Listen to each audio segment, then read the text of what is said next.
Okay. Popping in.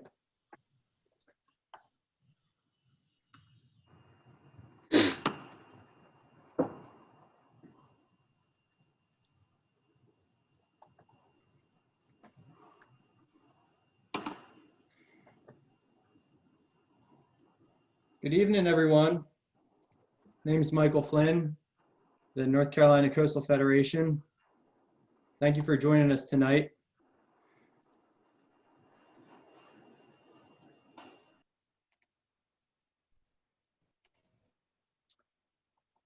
We'll be going over a few housekeeping items and we'll get the webinar started shortly after 7.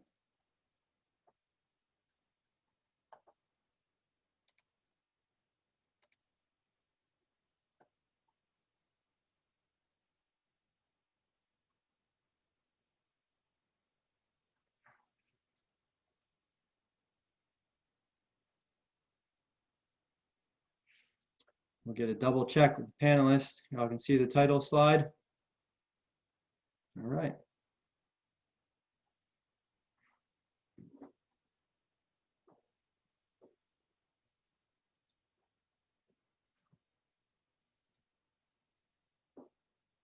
To our guests joining us, you might notice that all of the mics have been muted, and they will be throughout the presentation. We're recording this meeting so that we can make it available for viewing on our project webpage afterwards. During the event, you'll have the ability to use the Q&A feature at the bottom of your screen to ask questions. We'll try to either answer those between presentations or save them for the question and comment period at the end of the meeting. During the question and comment period at the end of the meeting, you also have the ability to use the raise hand function. We can call on you, you can ask a question verbally.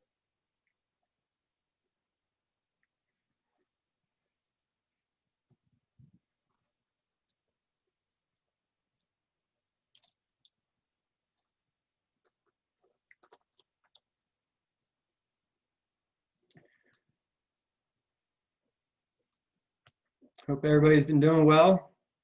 It's been almost 2 years since we've had a public meeting, so glad you could join us tonight.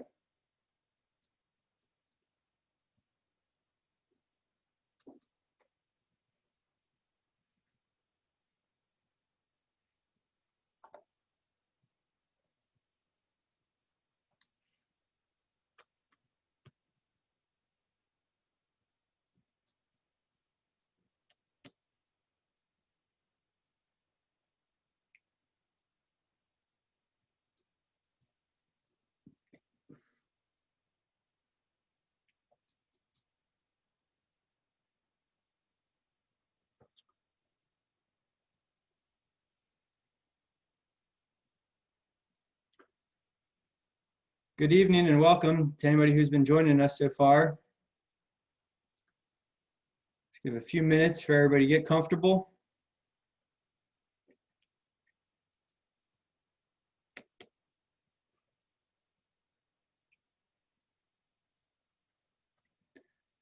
We'll go through this one more time, but as you're joining, you'll notice that your mics are muted and they will remain that way throughout the presentation. This meeting's being recorded so that we can make it available for viewing on the project webpage afterwards. At the bottom of your screen, you'll see the Q&A feature. You can use that to ask questions throughout the meeting. You might address them if there are quick clarifying questions in between presentations, or we'll save it until the question and comment period at the end of the meeting.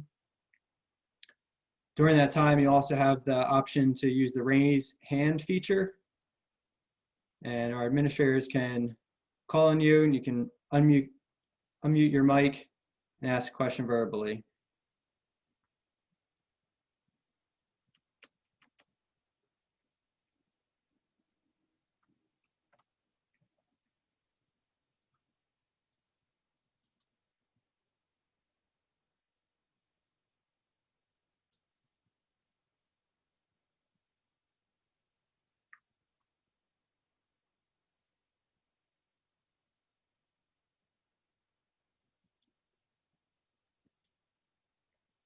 It looks like our ticker for participants is starting to slow down. We have just another minute or two.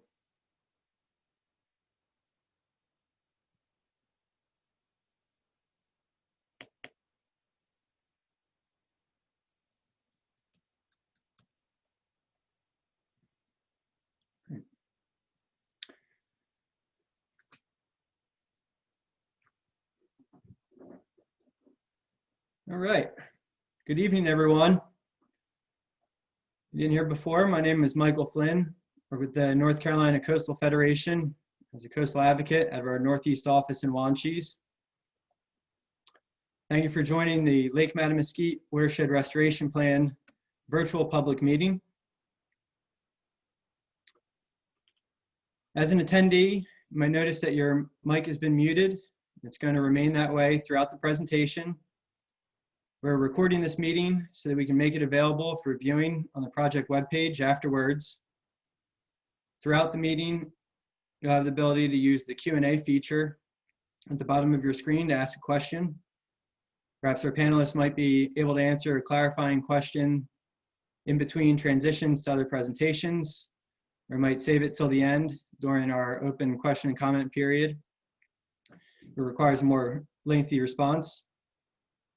You also have the option to use the raise hand feature so that our administrator can call on you. You can unmute your mic and ask the question verbally, so we have a little bit more dialogue. Just, you might notice on the bottom of your screen a few options that are available to you. You can use the chat feature if you're having any technical difficulties throughout. Some helpful tips for viewing include just starting and stopping your video. You may, if necessary, have to log back in. It freezes up on you, or you notice your internet connection is not working properly. If you do have a question about any of the content that's presented before you tonight, you can use the Q&A function and type in your questions during the presentations, or jot them down and reserve them until our open Q&A period. The next feature is the raise hand.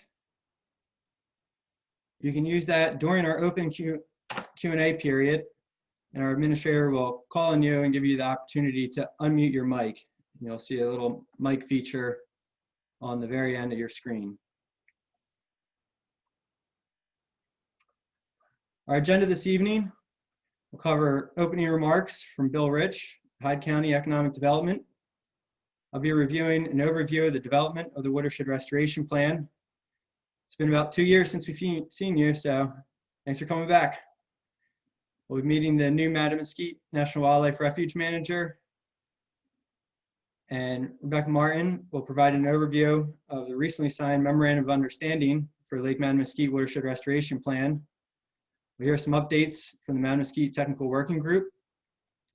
Then we'll get into the bulk of this presentation focused on implementing the Watershed Restoration Plan before going into Q&A period. And with that, turn it over to Bill Rich. Thank you, Michael. I'd like to welcome everyone to the public meeting for the Lake Mattamuskeet Watershed Restoration Plan. I'm Bill Rich. I am the retired county manager of Hyde County and served in that capacity from 2013 to 2018. I'm currently still with the county as special projects coordinator, and two of my special projects are Mattamuskeet Lake and Mattamuskeet Lodge, both of which I dearly love, and both of which are tremendously vital to the to Hyde County, just in general. I know Michael's going to give you an overview, but just a quick overview of how we came about. In 2016, while I was county manager, there was the lake itself went into the state's 303D impaired waters list, and that pretty much meant that because of accelerated volumes of pH and chlorophyll, the lake was not in good health.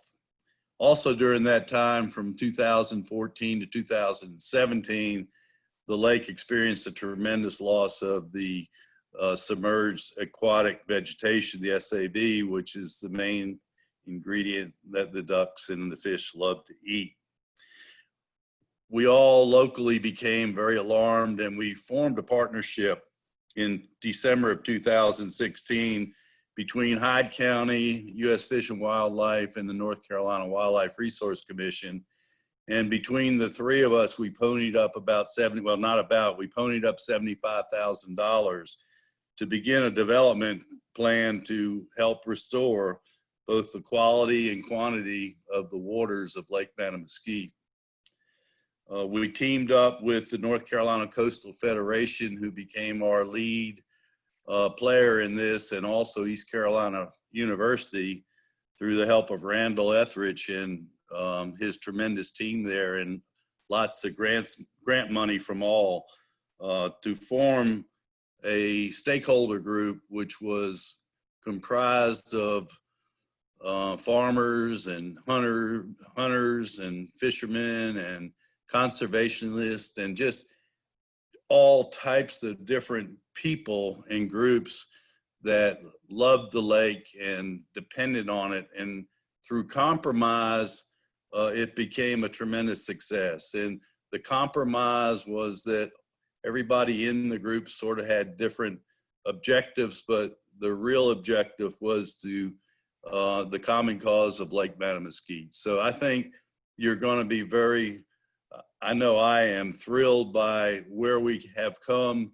through tonight and some of the things you're going to hear during the presentation. And so with that being said, thanks for being here and welcome. Thank you, Bill. It's been great working with you and all our partners on this project, and look forward to continuing our efforts. I'm going to give a brief overview on the 18 months that we spent from about 2017 through 2018 actually developing the watershed restoration plan that we're working to implement today. These images before you, sure, fairly common if you reside around the lake. Seeing flooding on residential and agricultural lands, inadequate drainage over time, through heavy precipitation events. Seeing the water quality decline within the lake pretty rapidly within the last 5 or so years. So our purple triangle represents samples taken from the West Basin. That teal color represents samples through the East Basin. Those grayed out areas represent the state guidelines for those different water quality parameters. If you take a look at any one, you can see that there's elevated levels above the state guidelines for each of those parameters. And in 2016, the lake was listed on the state's 3 to 3D list for impaired waters, as Bill mentioned, particularly for elevated levels of pH and chlorophyll A.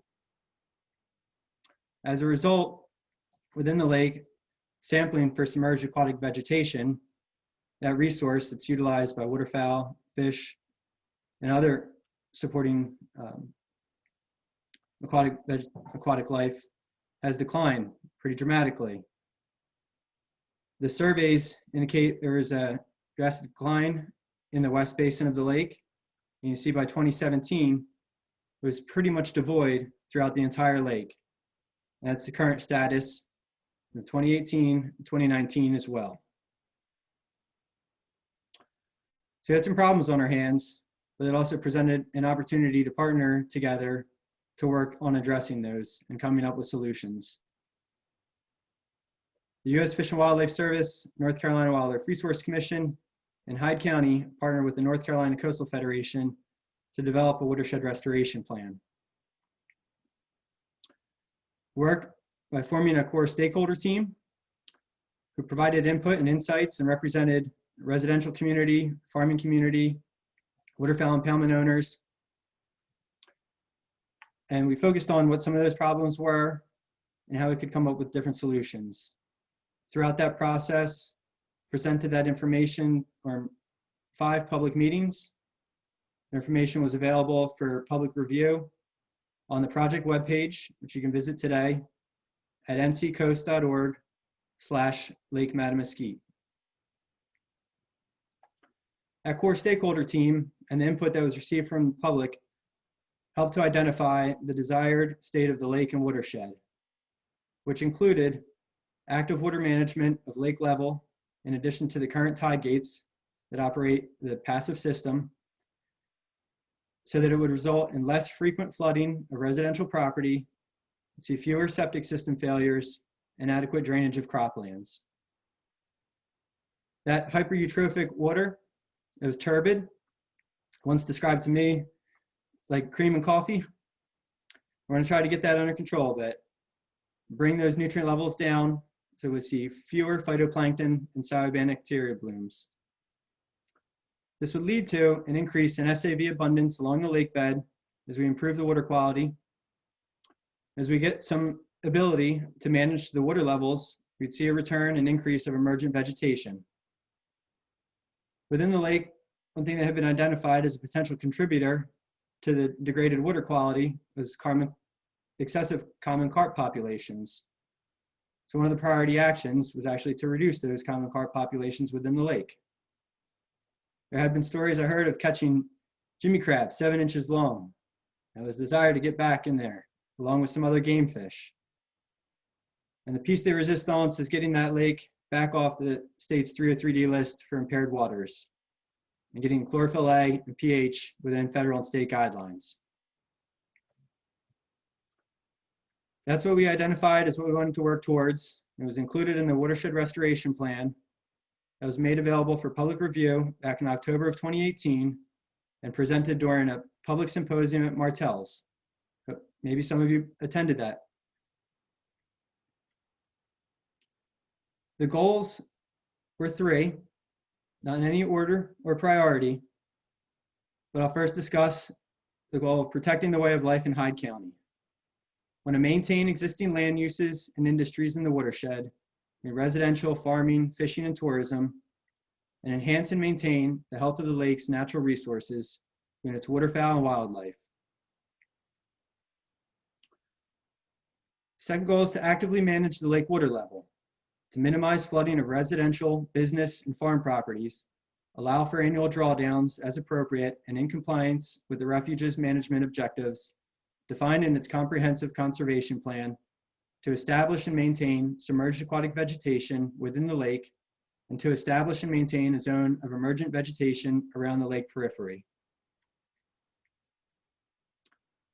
Through those efforts, we hope to restore water quality and clarity by reducing nutrients, sediments, phytoplankton blooms, promote the growth of submerged aquatic vegetation, and remove the lake from the state's 303D list of impaired waters. How do we get there? The priority actions that were selected included creating a formal body that provides managing authority for active water management within the watershed in close coordination with the refuge, which would be excluded as a party to the formal body since the U.S. Fish and Wildlife Service cannot cede management authority. We want to perform a hydrologic study of the watershed to really understand the inputs and outputs and how the watershed operates. We want to design engineered plans for active water management within the lake watershed and investigate opportunities for infrastructure improvements, additional outlets, and potential sheet flow sites.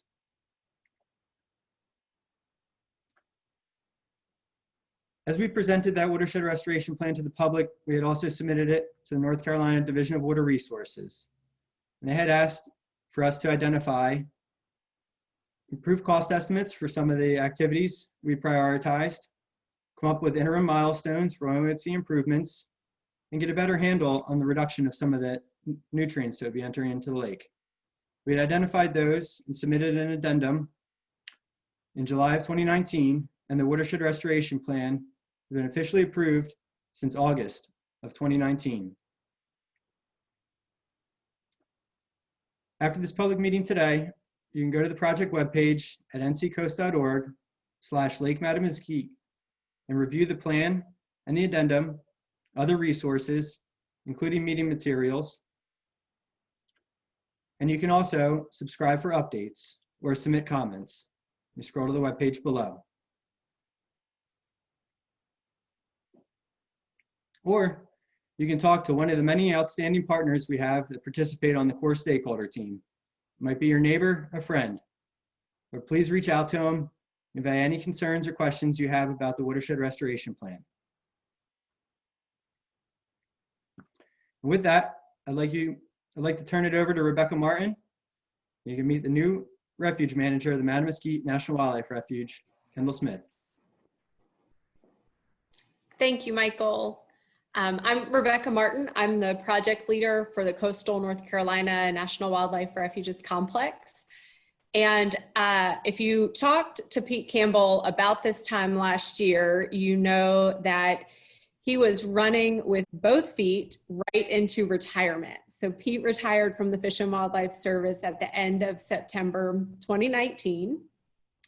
And the service recognized the importance of having the management position at Mattamuskeet. So in a relatively quick fashion for the Fish and Wildlife Service, we advertised the manager position and announced Kendall Smith as the new refuge manager for Mattamuskeet National Wildlife Refuge. Kendall actually started March 14th of this year. So you know kind of what Kendall's been dealing with since the March timeframe as additional duties. But if Kendall looks familiar to you, he may well. Kendall has, prior to serving as the refuge manager for Mattamuskeet, was the private lands biologist with the service's Partners for Fish and Wildlife program in Eastern North Carolina for the past 16 years. So many of you have likely already worked with Kendall and had great experiences with him in that role. And so prior to that time, Kendall was also in refuges, including at Mackay Island National Wildlife Refuge. And so we're thrilled to have Kendall join refuges again and be part of our team there at Mattamuskeet. If you haven't had a chance to work with him either in his previous position or since he's come on board as the manager, please reach out to him. You'll really enjoy working with him. We're glad to have him. And with that, I'd like to turn it over to Kendall for just a second for him to say a quick hello. Thank you, Rebecca. Thank you, Michael, for the opportunity. And yes, it has been a whirlwind since I showed up. I think I had about one maybe sort of normal week before our world's turned upside down. But regardless, it's been a lot of fun and enjoyable. I'm excited to be in this position and to work with all the wonderful people. And I think Bill mentioned how everyone loves the lake, and that's what I've realized since being here sort of full time is that you know, we all have that common goal in mind, and that's so apparent, even folks who don't live here. And that's a good situation to walk into, as is this stakeholder group and the team that is put together already as I joined. So look forward to working with you all. And as Rebecca said, please reach out. It's a little difficult to meet folks right now, but I'm happy to do what I can and would love to hear from you. If you have any concerns, information you want to share, or just want to reach out and say hello, my phone is always open. So thank you.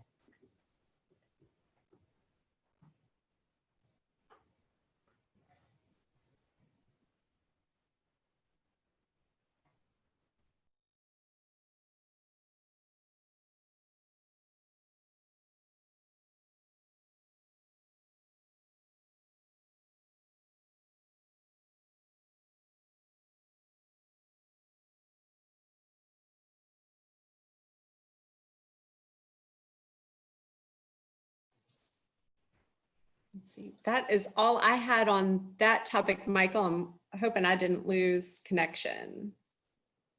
I think Michael may have frozen. Laura, I don't know if you're.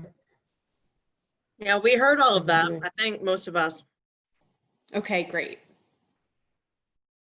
I think we may have lost Michael, but our next agenda item here is to review the need and status of our Memorandum of Understanding for the Lake Mattamuskeet Watershed Restoration Plan. So Rebecca, I think that's back to you.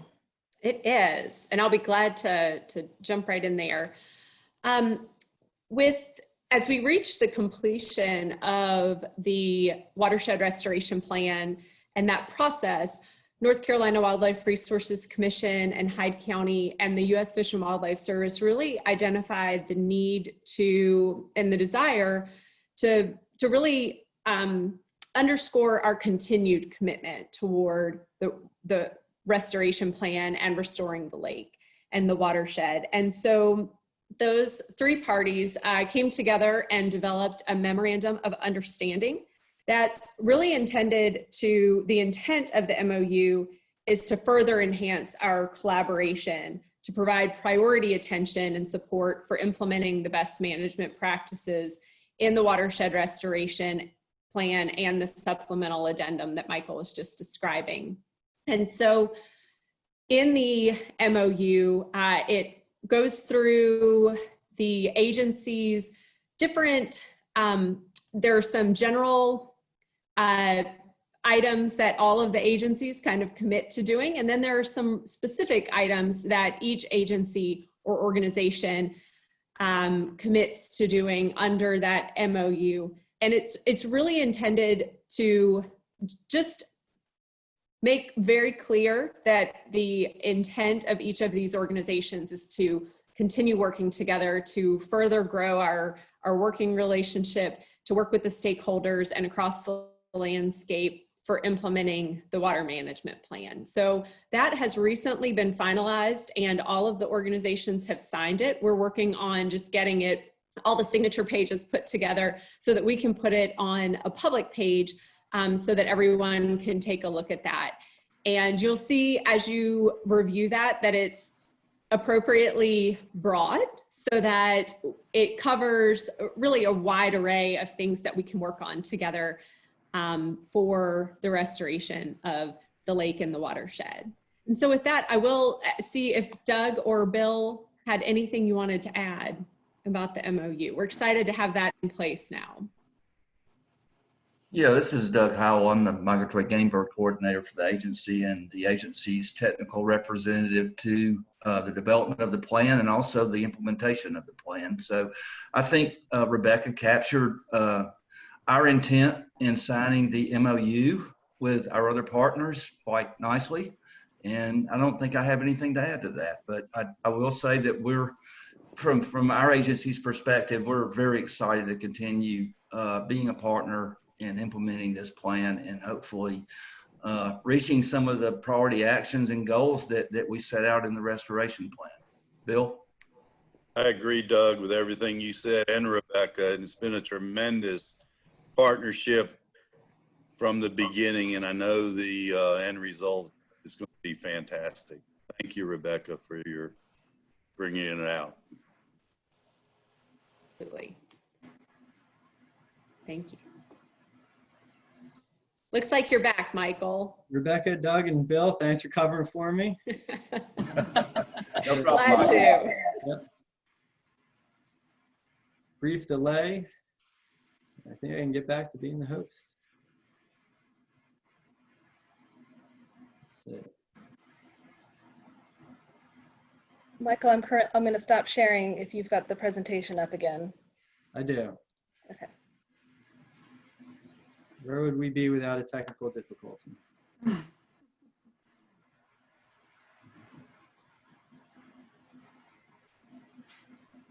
see.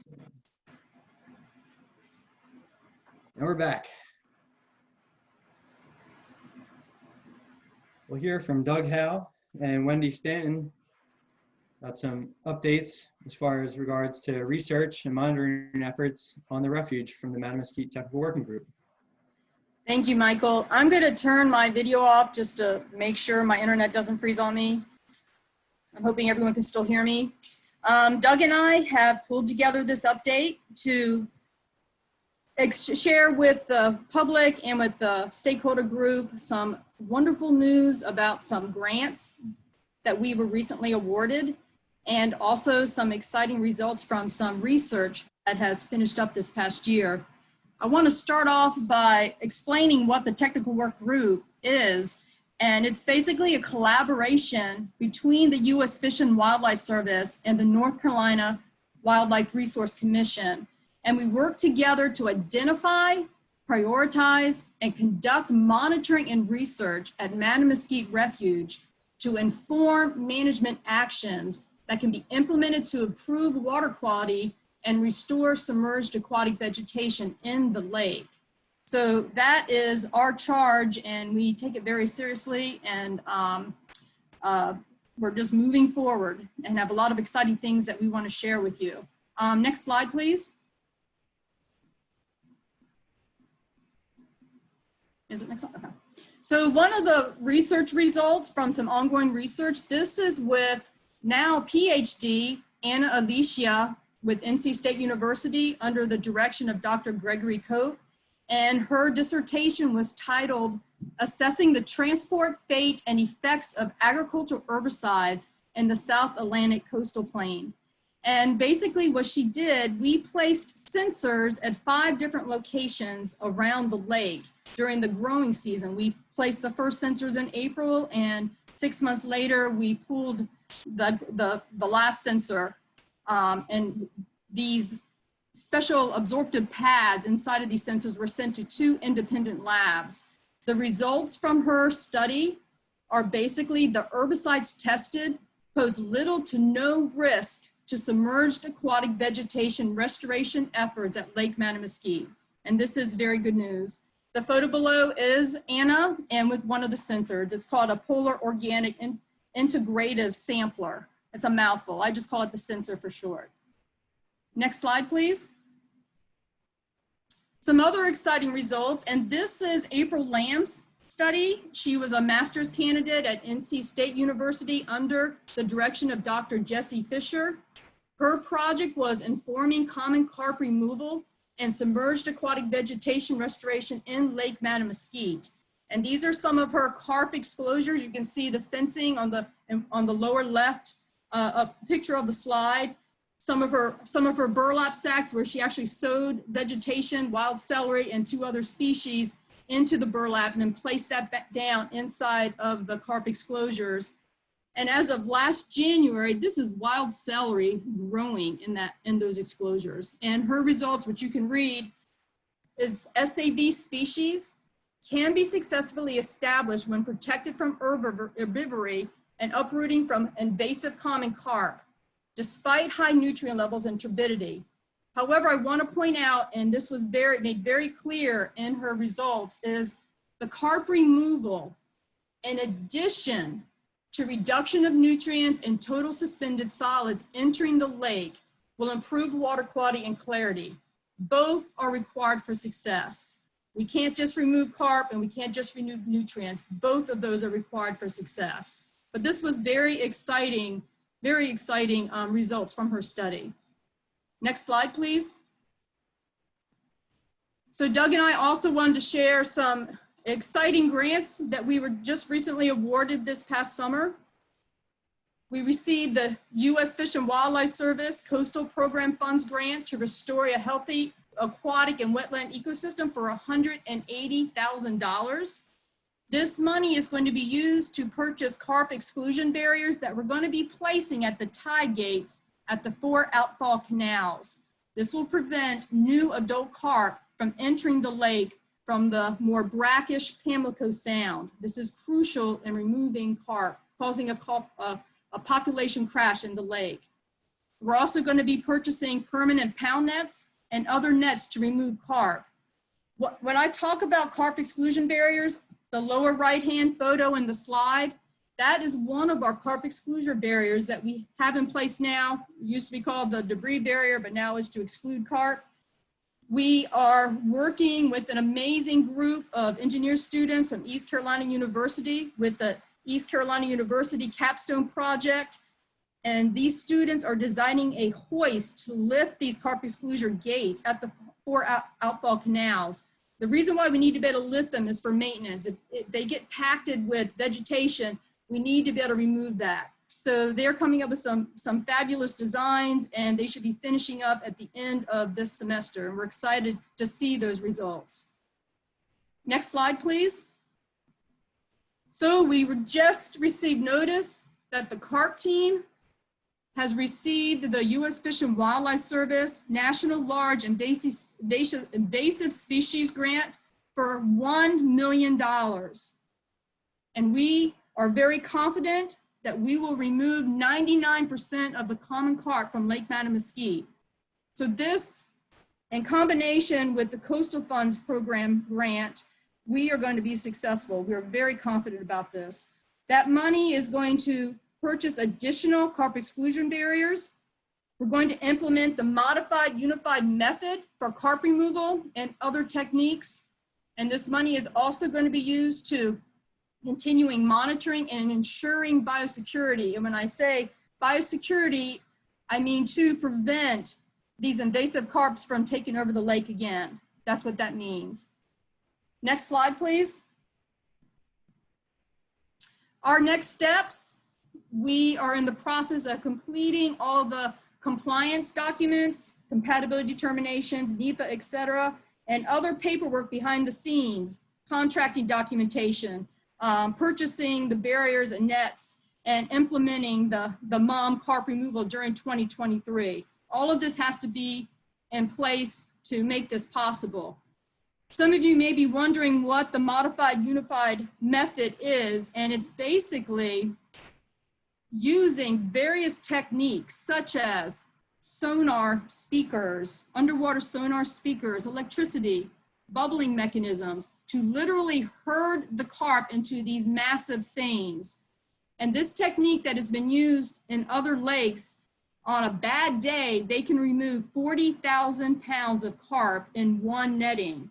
And good days and average days, the amount of carp they can remove in one netting can be 50,000, 60,000 plus pounds of carp.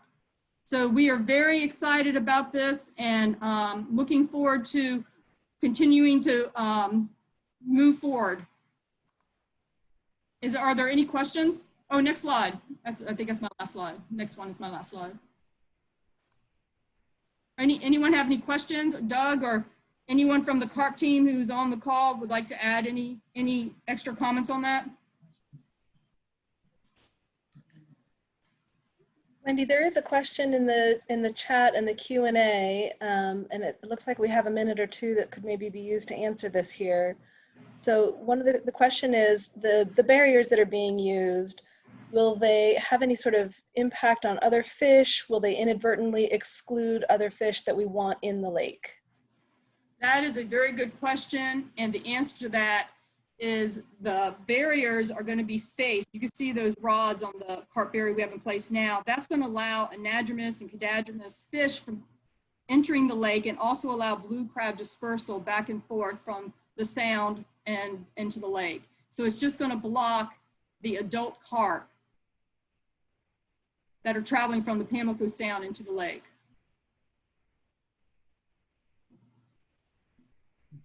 Thank you. And then we do have one other clarifying question as far as what is going to be done with the carp that are removed. So we have some potential markets in place. One are fee fishing ponds. With the fee fishing pond market, the majority of the fish are harvested during the colder winter months. Another potential market is for crab bait, cultural markets, and food. There's also a possibility for composting fish carcasses for fertilizers, and we're open for other potential markets.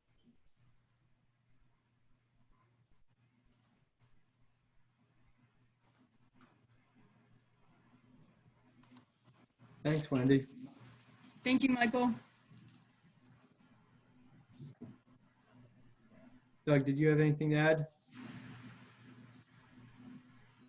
No, Michael, I don't. I think Wendy did a great job with that. And Wendy, thank you for the overview. Thank you, Doug. Thank you. Yes, I enjoy participating and learning about all the efforts of the Mattamuskeet Technical Working Group every month. Outstanding effort on the refuge, monitoring, research. And I'm going to spend a few minutes talking about the other 18,000 boundaries that surround the refuge and the lake. We're going to go into detail about implementing the Lake Mattamuskeet Watershed Restoration Plan. As I mentioned before, the last public meeting we held was December of 2018. And after that plan had been officially approved in the summer of 2019, we had been working to pursue funding to implement those priority management actions had been the focus of the partnership. And we're proud to announce we've been successfully awarded funds from the Clean Water Management Trust Fund, North Carolina General Assembly, and the National Science Foundation. You'll hear more from each of the project partners involved in these different grant awards. I'll talk a little bit about the award that was provided from the Clean Water Management Trust Fund to engineer active water management within the Lake Mattamuskeet watershed. We had issued a request for qualifications earlier this spring. We received quality proposals. In the end, the team decided to select Geosyntec Consultants and Coastal Protection Engineering. We'll transition to Wade Bertram and Ken Wilson, talk more about their project team and their scope of work.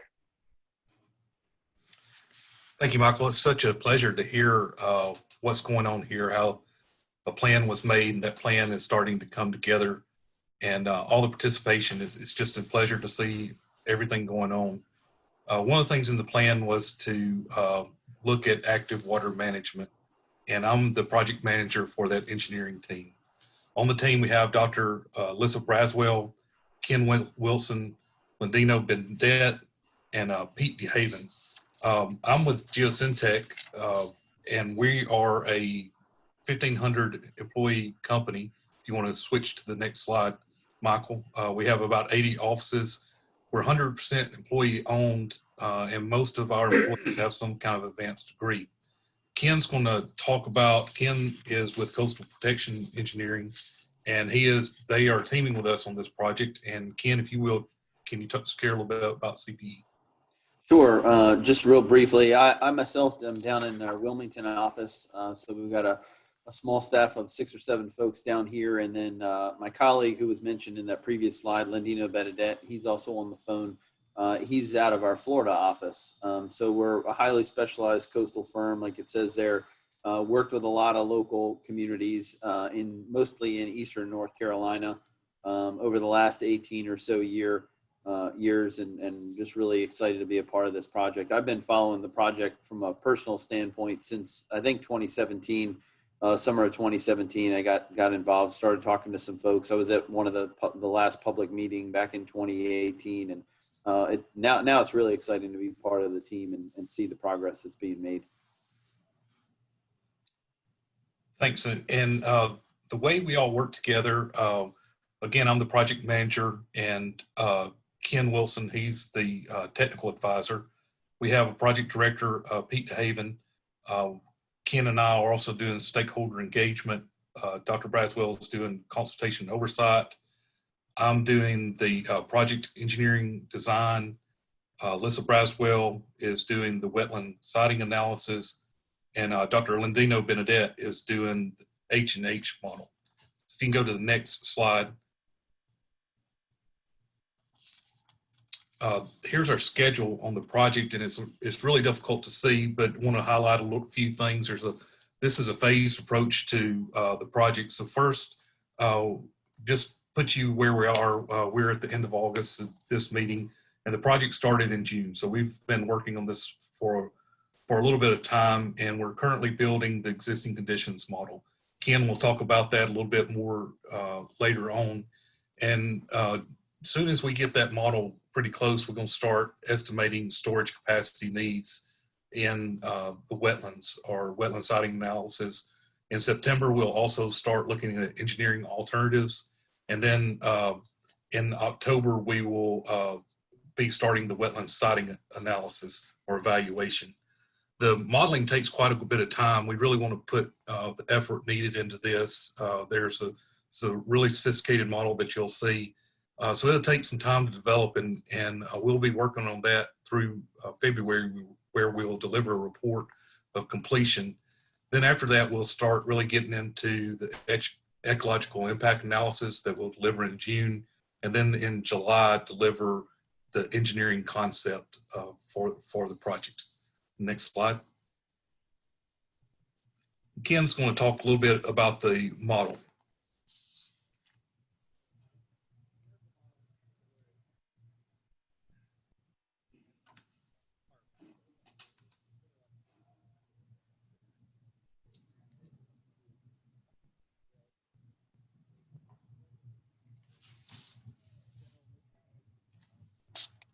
Unmute, Ken. Just lost it all.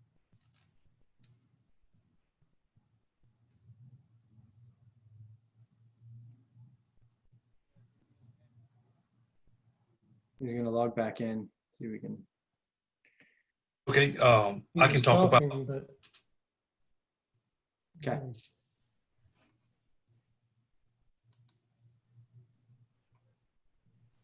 Wade, do you want to cover this?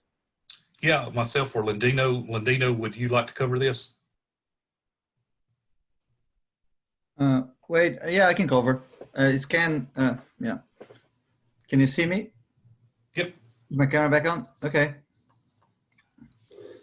Sure. This is just a picture of a regular lake water cycle, and we all know that lake has a water balance, and the balance is the balance between the input, and the input in Lake Mattamuskeet is mostly precipitation, runoff from the watershed, and that runoff from the watershed is aided by pumping from the lands, and the output is mostly evaporation and the discharge from the outlet canals. There's also a groundwater component, and it's debatable how much that contributes to the budget. And what we're gonna do with the model is that we can estimate how the water levels in the lake would change if we, under different rates of evaporation, precipitation, runoff, and discharge. And one thing we can change with engineering measures is really the discharge. We can pump more water through the canals. We can dredge the canals to increase flushing of the canals. We can change the gates, or we can pump water to some sheet flow sites and marsh sites. So, and we can then evaluate with the model how those measures will affect the lake water levels and how can we manage those water levels when they become critical. Next one, please.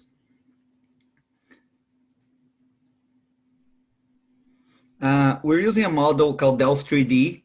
We're using the flexible mesh of Delft 3D, which is the newest version of it and include all the hydrodynamic and hydrological processes.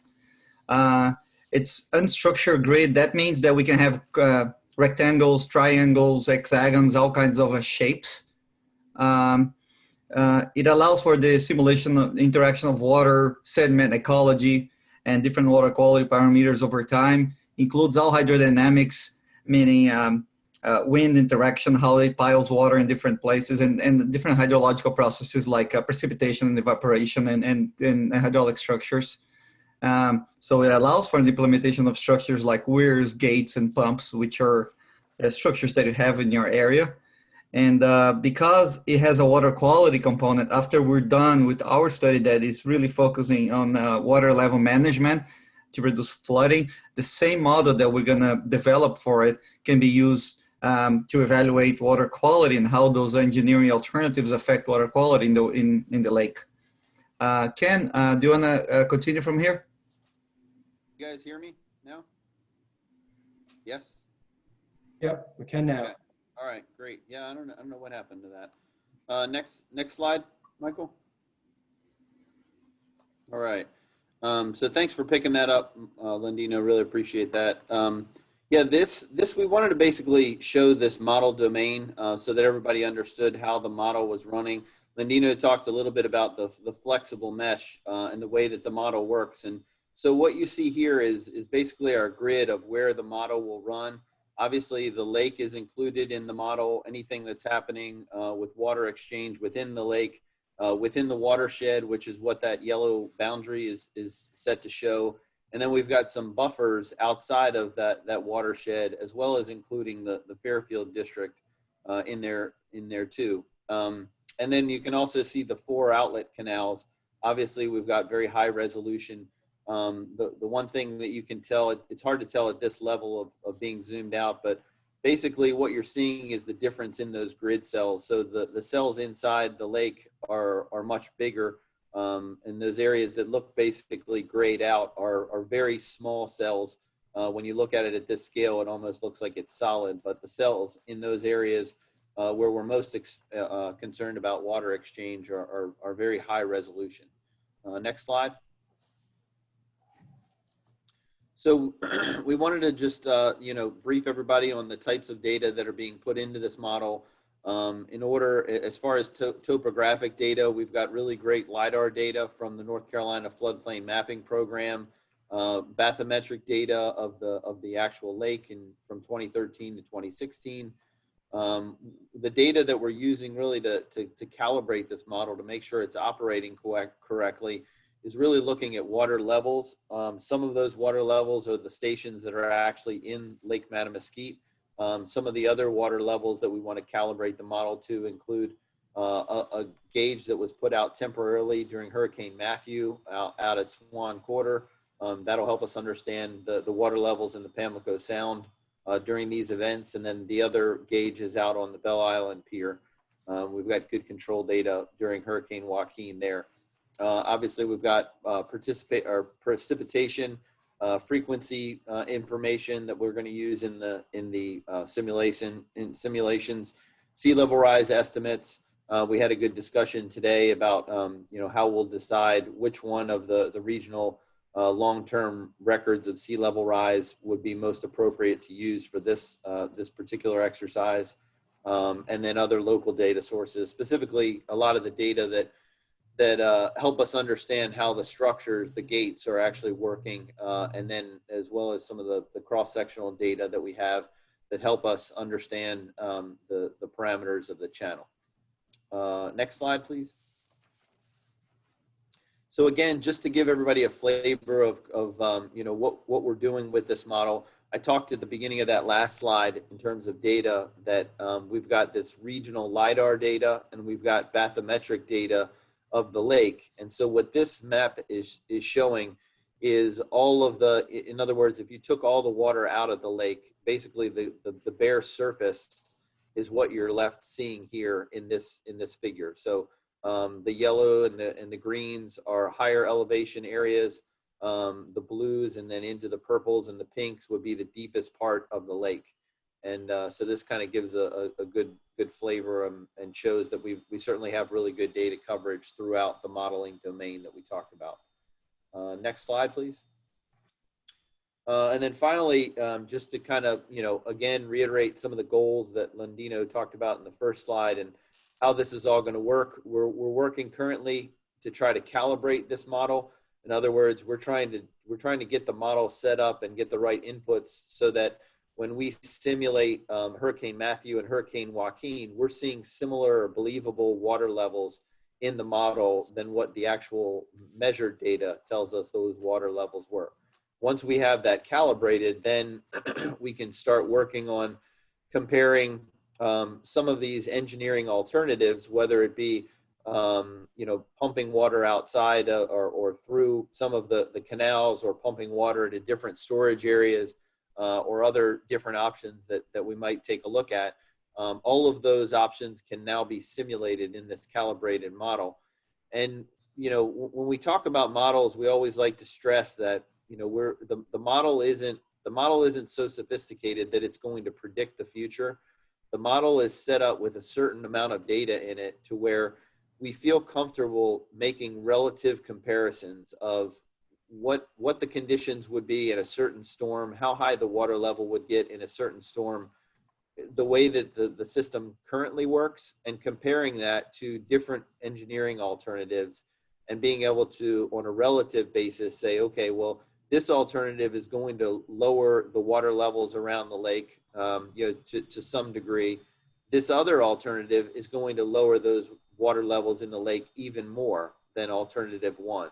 So we don't necessarily want to get too wrapped up in those specific the specific degree that those alternatives are different, but more we make those relative comparisons. And as we get these results, we'll stress that more and more that it's important to understand these are relative comparisons.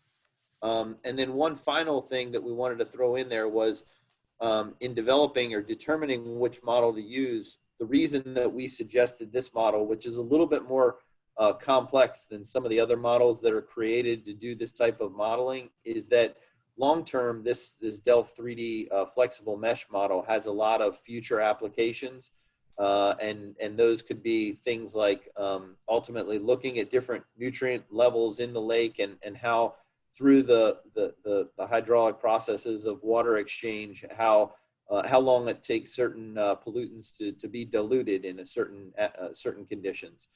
So there are a lot of cool ways that this model could be used into the future, and we thought that it was worth it at this early stage to go ahead and calibrate this model so that it's got some potential use into the future. And I think that's the last modeling slide. Yeah, so we're gonna, on the next slide, we're gonna take that modeling output, and like Ken went through, we're going through a great deal of effort in modeling to understand how to actively manage the water levels in the lake. So we're gonna take that output and we're gonna start looking for ways to manage that water volume. One of the ways to do that is application of the volume to the sheet flow sites. You can do this through a number of ways. It's possible through direct volume displacement or redirection of flows before they even get to the lake. The application of this volume or flow of water through these shallow sheet flow sites, that really helps us in a number of ways. It provides a tremendous amount of ecological value, provides some uplift there, and it also provides water quality improvements that some of the other measures may not provide. So we are just now getting started on that. We're just now starting to get the first wave of information coming out of this model, and I look forward to updating you as we process through the analysis. This will be one of the first things that we're starting on to find out if and how much we can treat in those sheet flow sites. And cooperation with ECU is tremendous too here, that we have some synergistic opportunities to work together, to learn from one another, and to make the most of these efforts. So with that, I'll turn it back over to you, Michael. Thanks, Wade. Ken, Melandino. It's really exciting that as we come up with the results of this exercise, there's generous support from the North Carolina General Assembly to actually move forward with constructing some of the infrastructure that would be required to realize these plans that are being laid. And Daniel Brin, the Hyde County Water and Flood Control Office, will be talking to us more about one of the outcomes of the Storm Recovery Act of 2019. Hey everybody, perfect time for me to follow up with the prior presentation to talk about a grant that we received from the North Carolina General Assembly. Thanks to some great efforts by our Representative Bobby Hannock and also from Senator Bob Steinberg. This project was awarded a $1.8 million funding after Hurricane Dorian through the Disaster Recovery Act.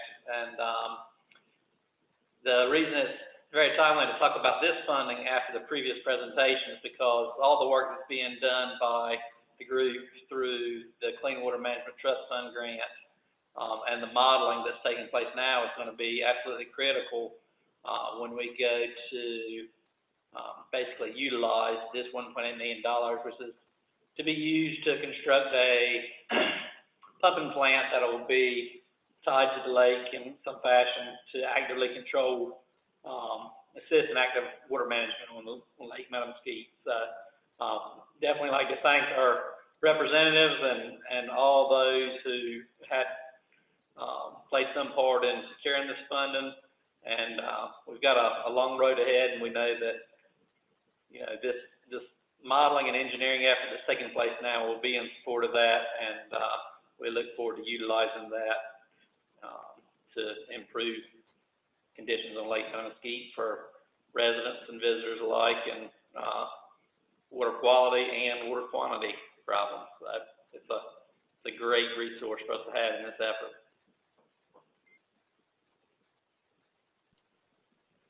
Thanks, Daniel. Especially in being able to continue along the project, not having to spend time trying to seek out additional funds. So we want to keep this moving along. Simultaneously, the additional projects we'll hear from Dr. Randall Etheridge of East Carolina University, for a project titled Using Undergraduate Engineers and Community Engagement to Develop Coastal Resilient Communities.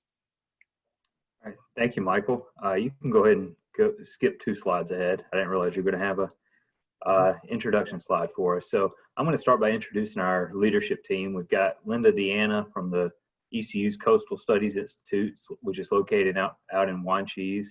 I'm Randall Lethridge. I'm in the Department of Engineering at ECU. Cindy Grace McCaskey is in the Department of Anthropology and the Coastal Studies Institute, and Raymond Smith is also in the Department of Engineering at ECU. So we want to be your points of contact for working with the students on these projects. I'm getting ready to go through and introduce the projects in a second here. You can go to the next slide, Michael. But first, I want to just introduce the goals of what we were trying to do. We want to develop concept plans for 3 different projects that reduce flooding and or improve water quality in the lake. At the end of this process, the 3 capstone teams that are going to be working on this, capstone teams are senior students in engineering, so they've been through quite a bit of their schooling, have some experience and have quite a bit of knowledge. They're going to be developing these concept plans. And the concept plans will include estimates of cost and effectiveness for reducing flooding and or improving water quality. And we're going to bring those back to the community, and the community is going to decide which plan they want to pursue. It could be at the end of this that you decide to pursue none of them, or you decide to pursue multiple ones. We want to just give you more information so the community can make the decision of which one fits the best. Another thing I want to point out is we want your input on the design. We had hoped to be there in person tonight, so we could talk more through this with some of the stakeholders there in the community, but that wasn't the case. So we're going to be reaching out to you later on to try to get your input on the factors that we need to take into account. I've already mentioned this, but I want to reiterate it. It's that the completion of a concept plan does not mean that the project's going to be constructed. We're just providing that information to the community so you can figure out which ones you want to move forward with. And to give you a time frame, the students started looking at these projects about 2 weeks ago, and they will complete their designs in April of 2021. Next slide, please, Michael. Thank you. So we had to figure out the criteria that we're going to use to select these projects. The biggest one we took into account was support from the community. All the projects that were selected were viewed positively by the community. We also looked at the greatest potential to reduce flooding on residential property and farms in the watershed.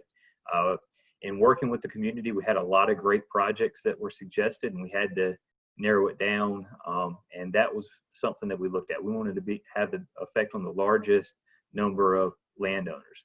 Another factor we had to take into account was landowners' willingness to grant access. The students need to be able to get out on the property and take some measurements so they can develop good designs.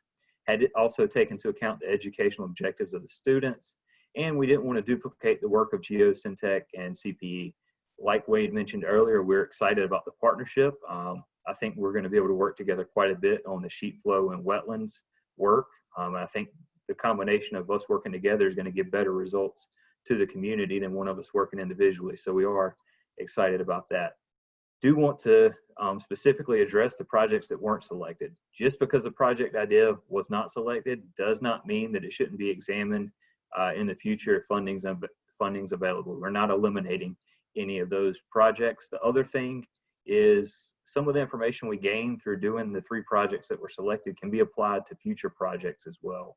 Specifically, when we're talking about the sheet flow and wetland applications, if we learn, for example, a certain acreage of wetlands is required for sheet flow to remove a certain volume of water from the lake, that acreage is going to be pretty consistent no matter where we move within the watershed. Next slide, please, Michael. Thank you. So the first project, and this is something that really came out of the public meetings that Michael was mentioning about 2 years ago. From our team attending the meetings, one thing that we heard the community members say over and over is that dredging the canals is something that would be beneficial to investigate more. And that came up again in the interviews and work that was done this summer. So the team's going to pursue looking into dredging the canals, determining the cost, the permitting issues that may go along with that. And if they find that dredging the canals will not solve the issue, they'll look into what it would take to add pumps to the canals, potential ways of turning the canal dredging projects into something that would significantly reduce the flooding. Next slide, Michael. So here's the team that's going to be working on the canal dredging project. Got Natalie, Brianna, Joseph, and Branson. These, like I said earlier, these are all seniors in engineering at ECU. Next slide, please, Michael. So the next project that we're going to be working on is one that was identified in the watershed restoration plan. We're going to be working with Mr. Pat Simmons on his farm to see about moving water first from his farm to the intercoastal waterway. And then if there's still land available, look at the potential of moving water from the lake through his farm to the intercoastal waterway. So not only the potential of directing water away, water that's currently draining to the lake away from it, but potentially moving water that's currently in the lake away to help reduce flooding. Next slide, please, Michael. So we don't have Ahmad pictured here. He's on the team. We've got Dustin, Loring, and Shelby. Again, seniors in engineering, they're going to be working on this project. Next slide, please, Michael. And the last project is the Mattamuskeet Association sheet flow project. And this project is going to be looking at taking water from the lake and moving it through a canal, potentially Jarvis Canal, or digging a new canal, moving it through the Mattamuskeet Association and treating it and discharging it to a body of water, whether that's Intercoastal Waterway or the Pamlico Sound. So very similar to the Pat Simmons project, just on a little bit different scale here. Mattamuskeet Association has the potential to accept quite a bit more water than the Pat Simmons property does, just based on land area. Next slide, please, Michael. And here's the project team for that. We've got Carlo, Ashley, Olivia, and CJ Shaw.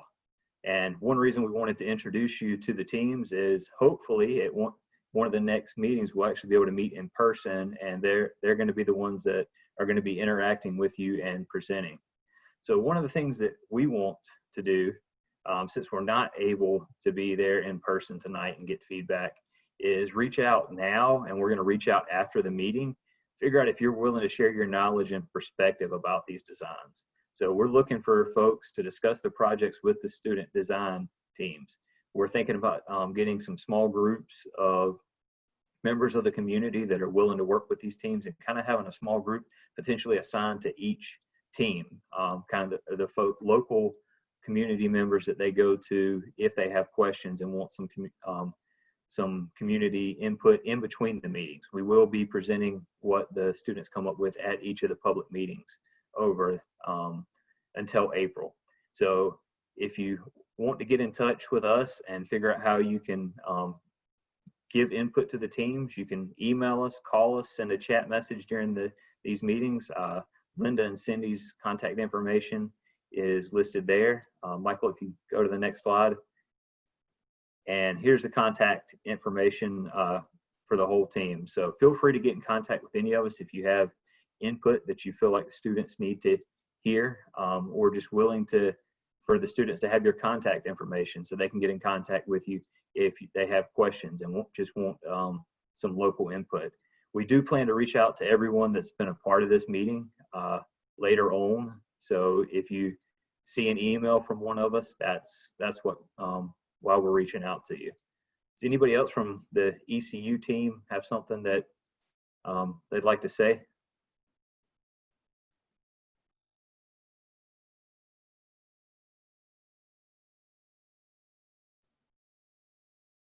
I guess not. I guess we can move on, Michael. Thank you.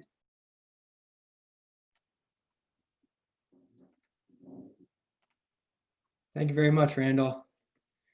We started this off with flooding, inadequate drainage, croplands, loss SAV, poor water quality and clarity. We had problems, concerns, and issues on our hands. But one thing I've learned over the past 2 years is that partnerships make it possible. I hope this presentation has demonstrated that these solid partnerships that have formed over these years are going to result in successful outcomes for Lake Mattamuskeet and the entire watershed. Really appreciate your participation tonight.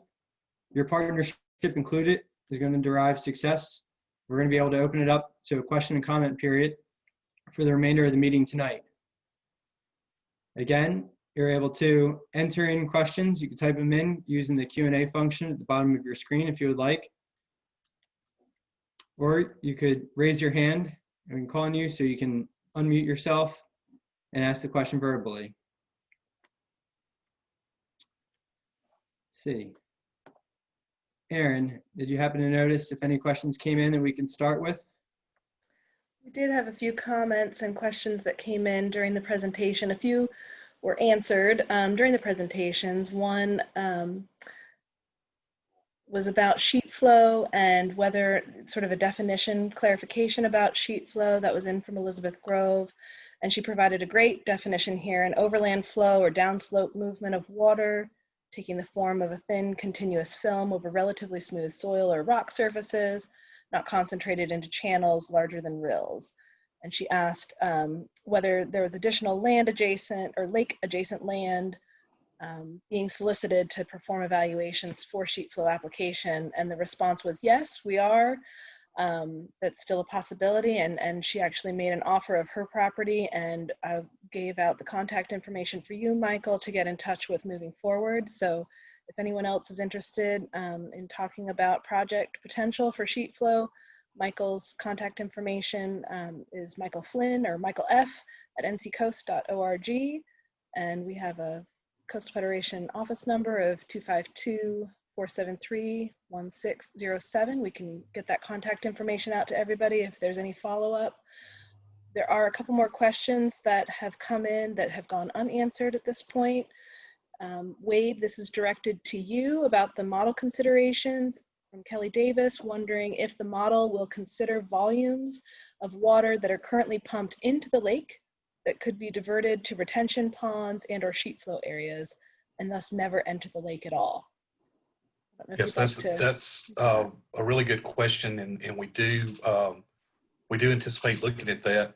One of the things that we could use from anybody that has any information is we're going to come up with some estimates on how much is pumped in the lake and when it's pumped in the lake. But that represents a very difficult variable to define. But you're right, that is really one of the things that jumped out very apparent to us very early was what if you could, instead of putting the water in the lake directly and then taking it out, what if we could divert it before it ever gets to the lake? You would improve on the water quality and the volume. So yes, that is something we're looking at, and even that property, the Davis property, we're looking at it particularly. I've done some research on that, and even hear great things about the SAVs that are coming back in that area, or some of the observations made in that area. So great question.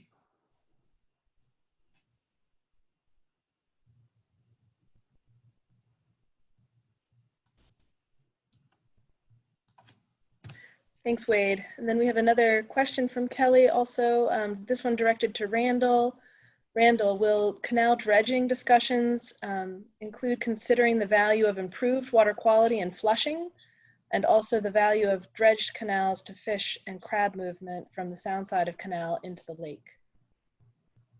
Yeah, thank you, Kelly, for that question. I think it's possible for us to take into account the improvement of water quality due to increased flushing. I will say that our team, I don't think we have the expertise to look at the crab and fish, but we would be happy to partner with a biologist to work on that. I know I've talked with Kevin Dockendorf from Wildlife Resources Commission quite a bit about some of the studies he's done on fish movement in and around the canals. So if that expertise is available, we'd be happy to partner with someone on that. Great, thank you, Randall. There's been a couple more questions that have come in here. From Elizabeth, she's wondering if there's anyone that has addressed the issue of Phragmites. If I missed it, sorry, the whole question isn't opening up for me. Elizabeth, if you want to unmute yourself, we can have you ask this question directly.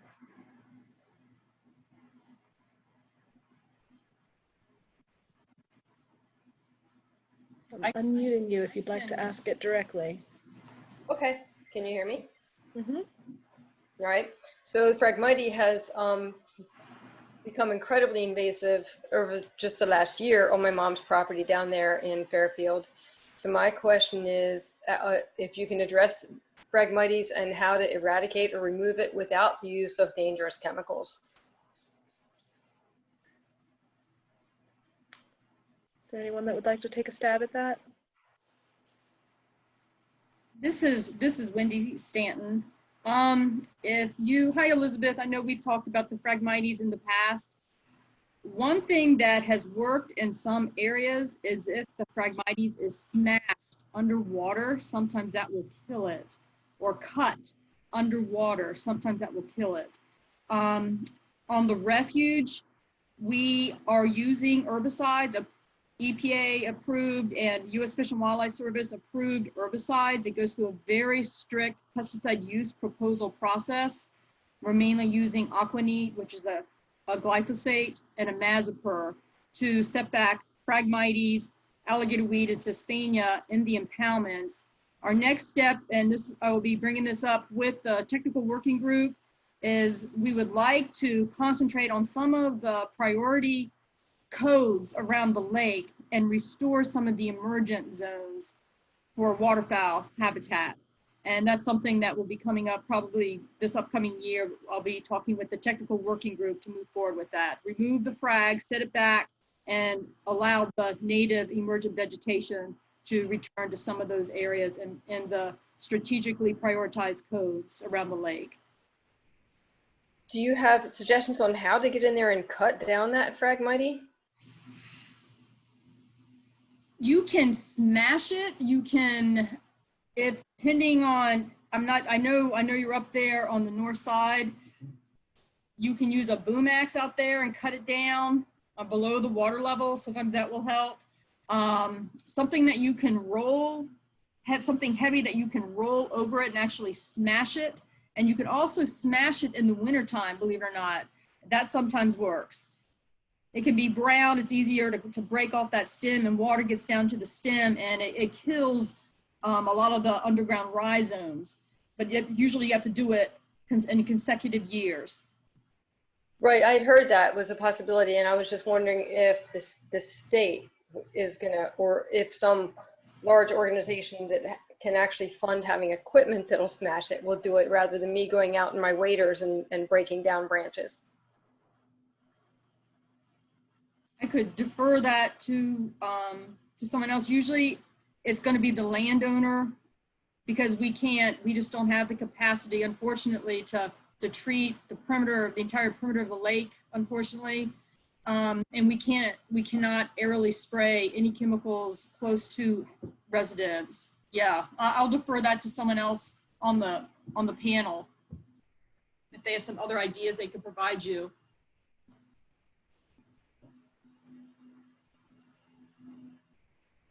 Anyone else that would like to add to Wendy's answer?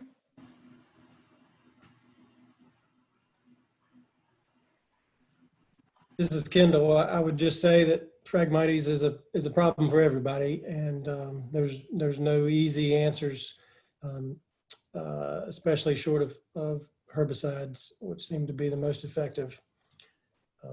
If it's a small patch, I would think maybe solarization or something along those lines could be an experiment, but it'd have to be fairly small. I don't know if there's anyone from the state who's maybe an attendee that wants to raise their hand to provide any more clarification or an answer. I don't see any raised hands. Elizabeth, if you reach out to Michael with the contact information provided, we can try and follow up with you for some additional information as well. Thank you. Mm-hmm. We had a couple more open questions here. Looks like they've been answered.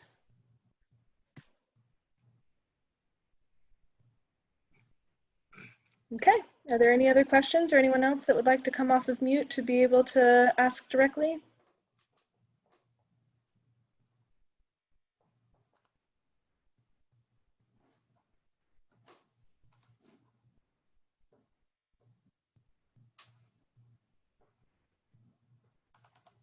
Hearing none, I'm going to turn it back over to you, Michael.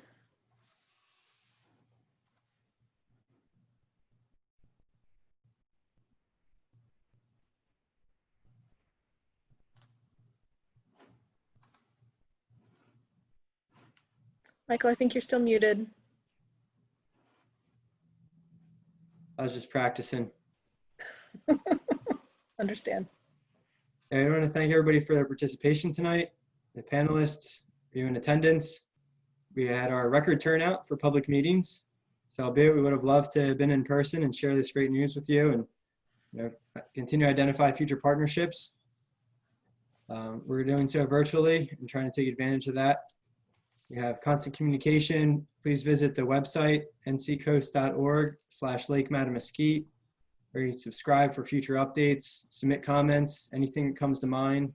Send me an email, michaelf@nccoast.org, or drop us a line, 252-473-1607. And I'm sure Dr. Grace McCaskey and Dr. Deanna would love to hear from you. If you're interested in following up with some engagement opportunities, please reach out to them. Their contact information was included in the presentation, which will be posted to the project website along with the recording of the webinar tonight. Thank you very much. Take care, everyone.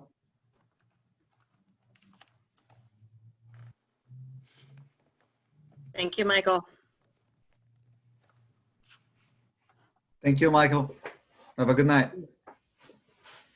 Thanks, Michael. Thanks, Michael. Good night, all. Night all. Right. Thank you, Michael. Thank you, Michael.